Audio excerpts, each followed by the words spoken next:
Sorry बाप्पा, मला माफ कर. इंडिपेंडंट होण्याच्या नादात मी खूप वाईट वागले तुझ्याशी. तुला नको नको ते बोलले.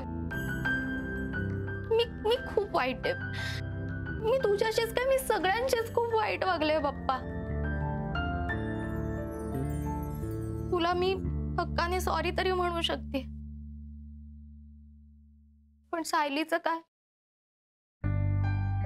तिला तर कळत न कळत खूप दुखावलंय मी.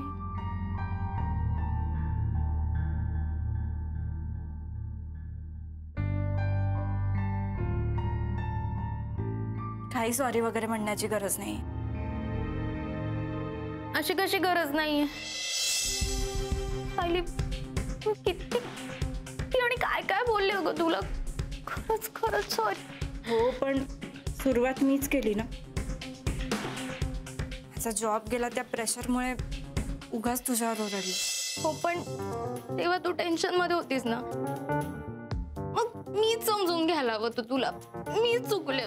सॉरी. सॉरी तू नाही, मी म्हणायला पाहिजे. मला एवढं ओढून ओढून सांगत होतीस की रोहित आहे, रोहित जिवंत आहे, पण मी बिलकुल विश्वास नाही ठेवला ग तुझ्यावर. उलट आम्ही सगळे तुलाच वेडं ठरवत होतं. Renuka, I am very sorry.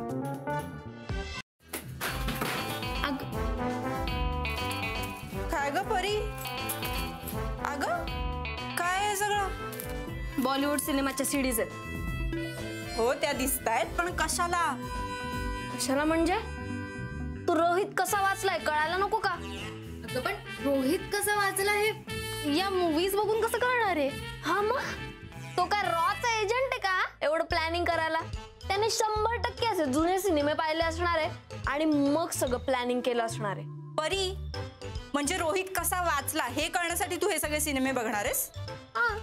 परी, परीक्षा 2 दिवसावर आली आहे, कशाला वेळ वाया घालवतेस? अरे त्याने आपल्या आयुष्यातला एवढा वेळ फुकट घालवला, त्याचं काय? ते काय नाही, मला कळलंच पाहिजे तो कसा वाचला ते. अगं हो परी, पण आता ते सगळं इम्पॉर्टंट आहे का? एक्झॅक्टली. उद्या पेपरमध्ये हे विचारणार आहेत का की रोहित कसा वाचला? पण माझं मन विचारतंय ना, रोहित कसा वाचला, कसा वाचला? परी अगं, हा प्रश्न आम्हाला पण पडलाय, पण अभ्यास सोडून त्या रोहितच्या मागे लागण्यात काय पॉइंट आहे? बघ ना, आणि हे काय अगदीच आत्तावर आलंय का? परीक्षा संपली की काय तुझं शोधकार्य चालू ठेवायचं ते ठेव ना. आत्ता कशाला वेळ घालवतेस?